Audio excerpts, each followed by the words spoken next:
Career में कदे छो में लंगोटी घुमान गए थे किसी दंगल में पहले आए छो में आड़ मैं आऊंगा और मैं देखूंगा नु मतलब कोई खटक थी ऐसा कभी हुआ मेरे कान भी बिन टूटे चलो जी इब रुके मारे जाओ उसकी दाल लाना आंदा नहीं नकाल मारनी न दे वो नकाल मारे नकाल मारे हम तो तो चमचा करी करो और फेडरेशन बढ़ जाओ और अपना जो अच्छा प्लेयर है ना उसको तो कहीं पूछते ही नहीं कितने भगवान की दिमाग तो किसी में भी नहीं है और इस करीम ने खत्म करेंगे ना फिर हमारे देश का भविष्य अंधकार में है। अभी मन्नू मूवीज देखने वाले भाई सारे दर्शकों ने पवन मलिक मोखरा की हाथ जोड़कर राम राम और नमस्ते। एक बार फिर मैं आपको हिंदुस्तान की आन बान शान एक ऐसे तोप खिलाड़ी से मिलाऊंगा। तोप तो समझते ही होगी, तोप तोप का आगे कुछ नहीं हुआ रहा था, पहले सब क्या है ना वाह उड़ाया करती। ऐसी तोप खिलाड़ी तो मैं आपको मिलवाऊंगा। नाम है वैसे किसी परिचय के मोहताज नहीं है, लेकिन नए बालक जिनको शायद ना ध्यान हो तो उनको बता दूं, राजेंद्र पहलवान बिरोधवाल। राजेंद्र पहलवान जी को बिरोधवाल के नाम से जाना करते, बिरोधा इनका गांव है। राजेंद्र बिरोधवाल से मैं आपको मिलवाता हूं।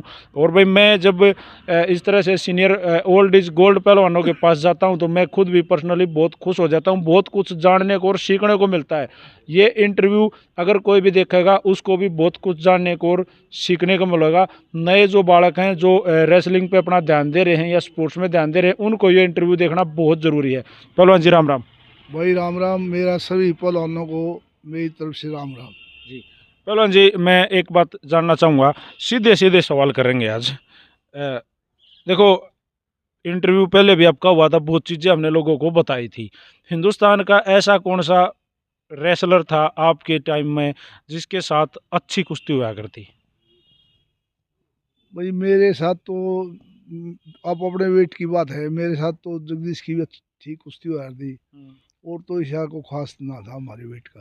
अच्छा पहलवान जी, सबसे ज़्यादा कुश्तियाँ, सबसे ज़्यादा फाइट किस पहलवान के साथ अपनी लाइफ में सबसे ज़्यादा बार आमने सामने हुए? भाई ये जगदीश है, सरवण है, इनके साथ बार बार ही हुआ थी मेरी कुश्ती, मैं इनता रहता था। पहलवान जी, दंगल में सबसे ज़्यादा रुपये लेके खड़े आए थे, नू रुपया की ढांग लग गई। भाई रुपये तो पहले तो ऐसे ही मिलते थे यार, थोड़े बहुत यार, इतनी वो डांग नहीं लग गया थी। फिर न और इज्जत हमारी वालुट गाँव है ना उसमें ज़्यादा होती थी।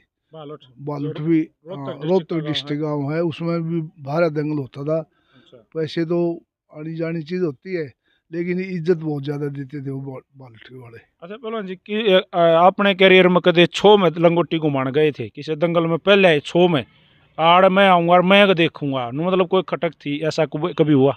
नहीं, मैंने कभी गुस्सा कुश्ती गुस्सा में तो किसी के साथ करी नहीं, कहीं भी नहीं करी मैंने गुस्सा में तो। सबसे प्यार से जैसे मेरे साथ तो आज कुश्ती लड़ी है ना, कल भी कुश्ती लड़ लेता था, कोई भी आ जाता जो जो आज मार लिया मैंने, अगले दिन मेरे साथ मेरे सामने आ जाता ना, उसको भी इनकार नहीं करता था, प्यार से घूरता था मैं, कि गुस्सा कभी किसी से करता नहीं था मैं। सबसे मतलब तगड़ा था कौन सा था जो ला दिया जिस पर मतलब नु बेजोड़ भरोसा था? दो तो तीन चार थे मेरे, सारे लागे जा रहे तकरीबन है। अंटी काटना है, नकाल मारना है, एक आदमी ढाक भी मार दिया था, काख मार दे गए भगा दिया था। मेरे तीन चार पांच थे फेमस शेदा थे, जो होता वो फंस जाता उसे वो लगा दिया था मैं। ऐसा कोई पहलवान जी खाना में डाइट में पूरी लाइफ में साथ पूरी लाइफ वो तो खाया है खाया? बादाम फ्रूट तो मैंने सारी लाइफ खाए खाए हैं, घी और मेन मेरी डाइट यही थी भाई, ज़्यादा ज़्यादा ज़्यादा घी ज़्यादा खाता था मैं जी। और फ्रूट और दूध। पहला हिंद केसरी का दंगल पहलवान जी कितना लड़ा था? हिंद केसरी मैं लड़ा नहीं, वैसे हूँ दंगल, जैसे दंगल हुए ना उसके हिस्सेदारी हम भी रहे, हमारे वेट कैटेगरी में लड़ता था मैं। जैसे हरियाणा केसरी में लड़ा था मैं, हरियाणा केसरी में भी फर्स्ट आया था, हरियाणा केसरी में आया हूँ मैं।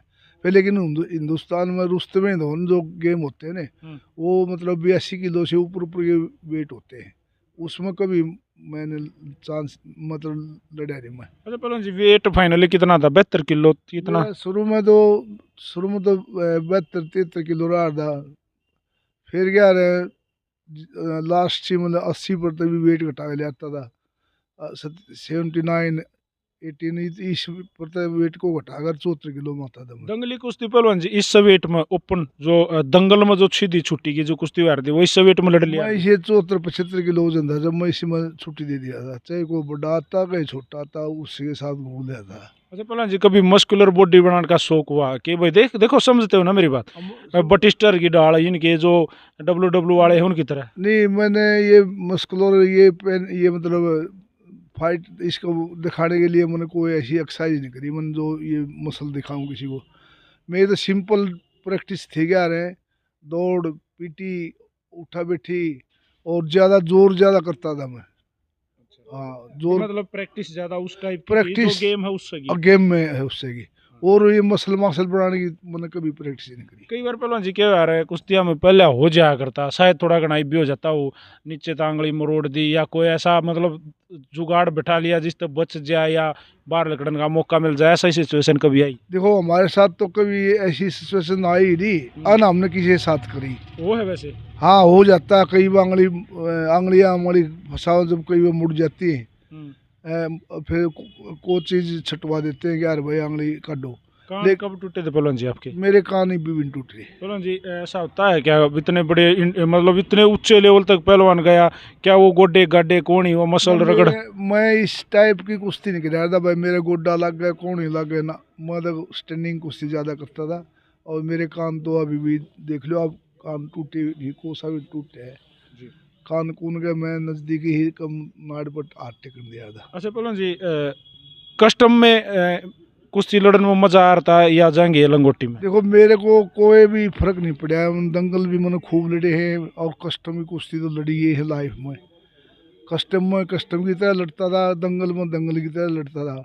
मेरे कोई भी फर्क नहीं पड़ा, वह मिट्टी में जोर करे हैं तो खाड़े में करे हैं, या मैट पे जोर करे हैं तो मिट्टी में नहीं करे हैं ना। मेरे मेरे को ये महसूस नहीं होता वह तो मिट्टी में लड़ रहा है या खाड़ा में लड़ रहा है, जिस टाइप होता ना उससे टाइप की कुश्ती करता था मैं। पहलवान जी जैसे हिंदुस्तान के सभी मतलब जो आपके वेट के या ओपन दंगला में लड़ी हैं आपने छक्का कुश्ती, उसके बाद आप गए विदेशों में, आपके हुए विदेश के दौरे, तो पहलवान जी विदेशों में जब आप लड़े तो कौन सा देश के पहलवान अपना सबसे मतलब फाइटर लगे, तगड़े लगे? रशिया के भी अच्छे पहलवान होते जब इकट्ठा देश रशिया इकट्ठा था ना, जब मतलब अब तो कई जगह मतलब कई स्टेट कई देश मतलब बन गए इसमें थे, रशिया में थे। जब पहले रशिया की टीम भी अच्छी होती थी और अमेरिका की टीम भी अच्छी होती थी। तकरीबन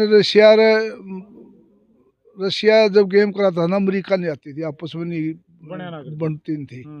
और अमेरिका कराता जब रशियन नहीं जा रहे थे। हाँ, रशियन जाते थे, इनकी आपस में नहीं थी यार।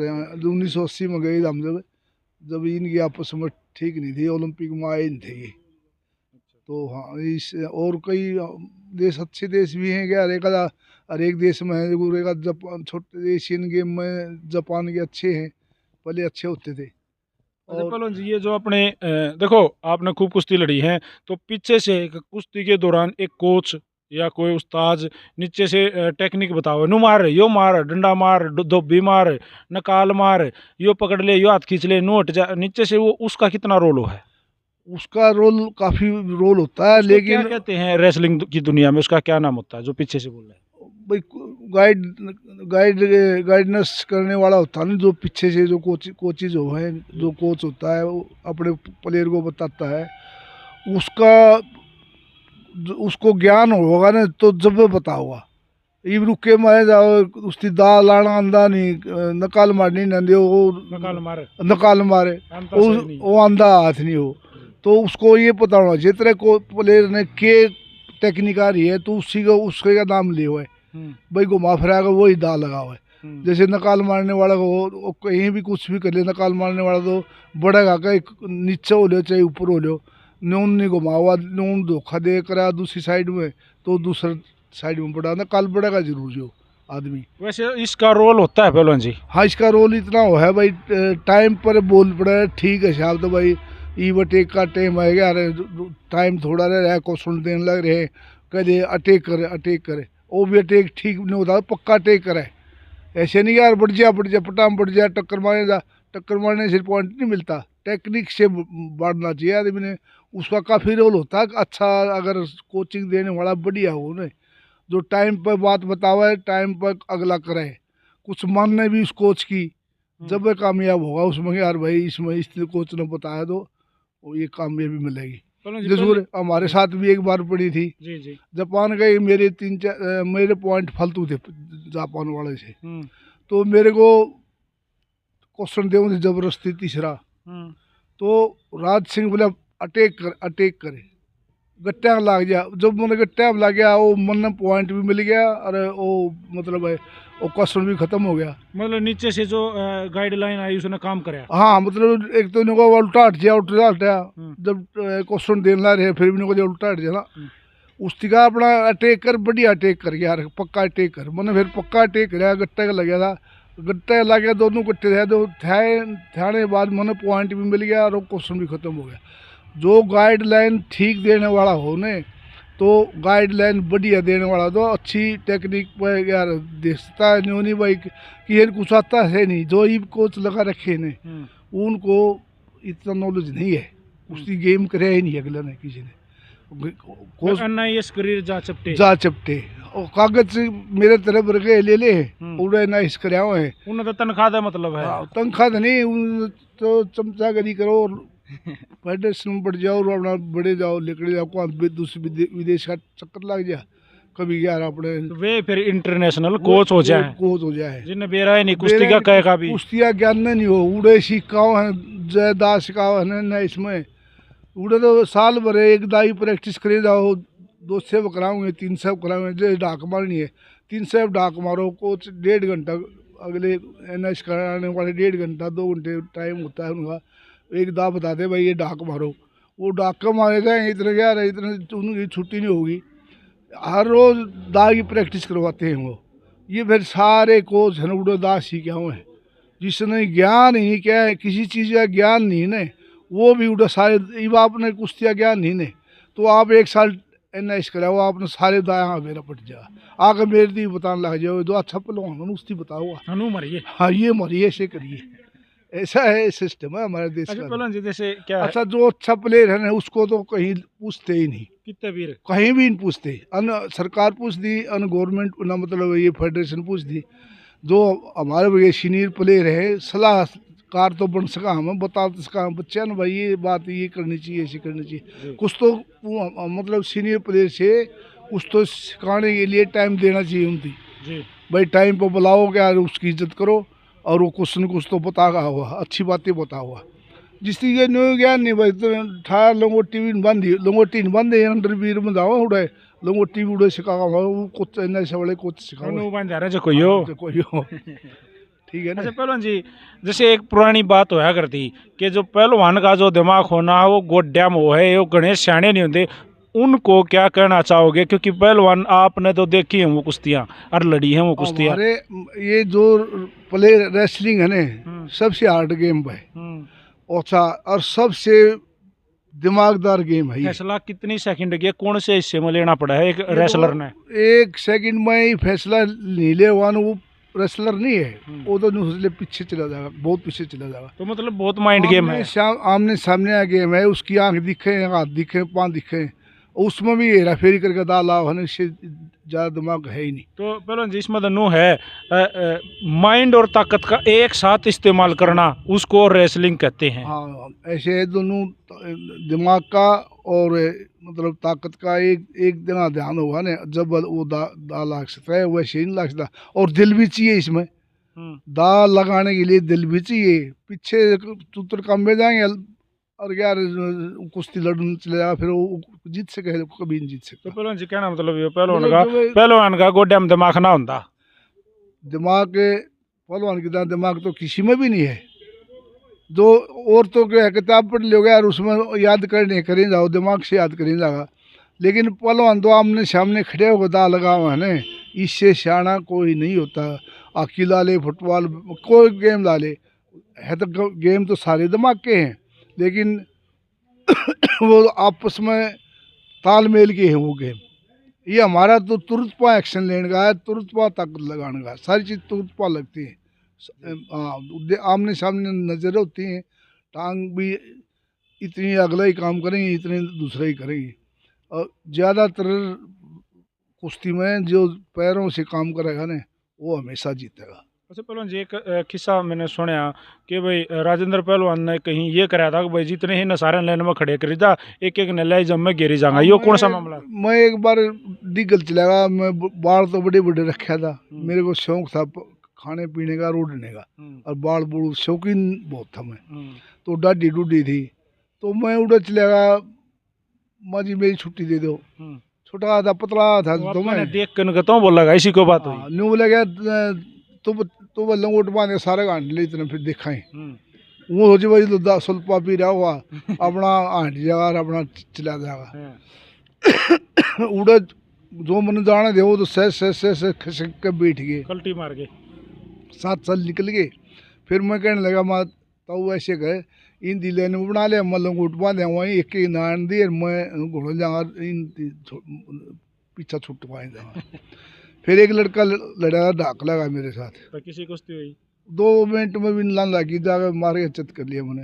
अच्छा एक पहलवान जी, हाँ ठीक है, एक ऐसा कोई किस्सा सामने आया जिसमें आपका भाई, आपका सगा भाई आपके साथ कुश्ती हुई, वो ऐठ गया था कुश्ती में, वो मामला क्या था? वो यार एक दिन मैंने हमारी ये होती है ना पुलिस की कुश्ती जी।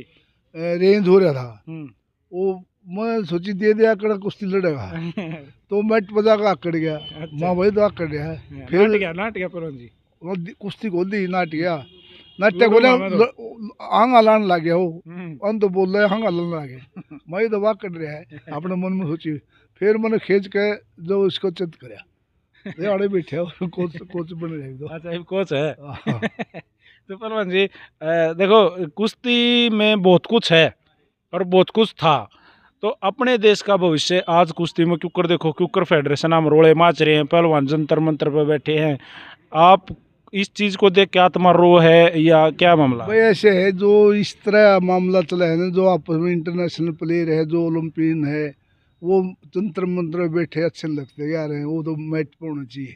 लेकिन इस तरह गवर्नमेंट ने सोचना चाहिए भाई इनके बारे में, अगर ये बात सच्ची है तो इनका एक्शन होना चाहिए। और क्या है, ये तो बहुत ही शर्मनाक बात है।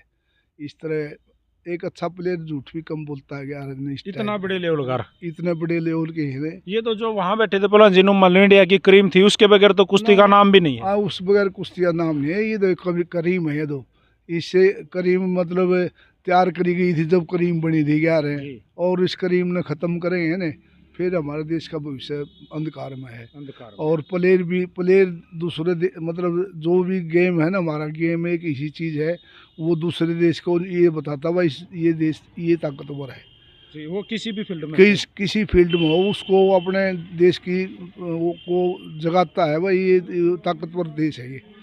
कुश्ती ला ले, बाकी फुटबॉल कोई भी गेम हो, जब गेम होते हैं नहीं हमारे आपस में, तो वहाँ फर्स्ट आता है ना, वो नहीं होता भाई वाकई इंडिया ताकतवर चीज़ है। हिंदुस्तान में अपने कुश्ती में फर्स्ट आऊँगे ताकत है हरियाणा इंडिया वाले में, और जो इंडिया ही होती है जो हरियाणा वाले ताकतवर है, हरियाणा ताकतवर आदमी है। तो भाई ये थे हिंदुस्तान के आन बान शान, और मैंने इनका पूरा नाम सुना है।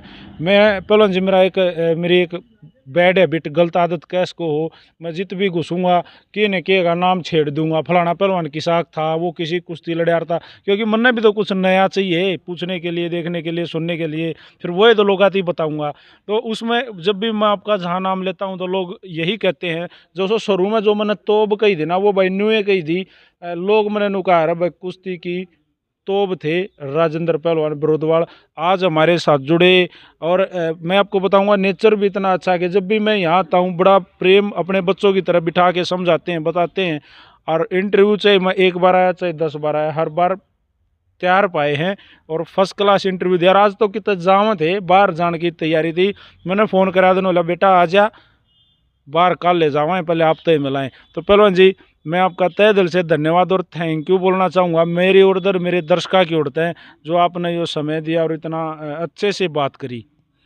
भाई मेरे आपका भी धन्यवाद क्या, आपने मेरा आगे इंटरव्यू लिया। कुछ तो हमारे जो हमारे साथी पहलवान होंगे वो मेरा ज़रूर देखेंगे, इंटरव्यू जरूर देखेंगे। इस बहाने मेरी शक्ल भी दिख जाएगी उनकी, मैं उनका पहलवान सभी का मेरी तरफ से राम राम। और ये जो ये संघर्ष कर रहे हैं इनको भी मैं कह रहा हूँ बस शांति से काम लें। भगवान जो भी करेगा आपके लिए अच्छा ही करेगा। और जो जो ये पीटी उषा ये बड़ा ये पीटी उषा मेरे साथ की है। जी 4th प्लेस उसकी आई थी ओलंपिक में, 4th मेरी आई थी। जी तो मैं तो यही पीटी उषा को संदेश देता हूँ भाई, निश्चित निष्पक्ष निष्पक्ष फैसला करो। फैसला करिए करना इसका। ईमान नहीं डूबना ईमान चाहिए। नहीं ढूंढना चाहिए, जी। ईमानदारी से इनकी जांच होनी चाहिए। भगवान आपका ही भला करेगा अगर ईमानदारी से करेगी तो कभी न कभी आपके साथ भी ऐसी घटना जरूर घटी होगी छोटी मोटी, जो इतने दिन गेम किया है आपने। सारी चीज़ों का सारी चीज़ों में आप भी निकले हो और आप भी इन चीज़ों में निकले हुए हैं। जी जो ये देख रहे हैं कुछ न कुछ तो आटम नमक तो होता ही है। लेकिन ये तो कहती है नमक हो हाँ गया। ये तो नमक गिर दिया भाई जी। इसमें तो मत हम तो नहीं, भगवान इन सभी पल होना ये भला करे भाई। जो ठीक काम करेंगे अब सरकार ठीक करेगी उनका ही भला करो। तो थैंक यू पहलवान जी। धन्यवाद। राम राम पहलवान राम जी। राम राम राम सभी को, मेरे दर्शकों देखने वाले को भी राम राम। जी तो बस सारे भैया ने राजेंद्र पहलवान जी की तरफ से और मेरी तरफ से हाथ जोड़कर राम राम और नमस्ते। जय हिंद, जय हरियाणा, सत्यमेव जयते।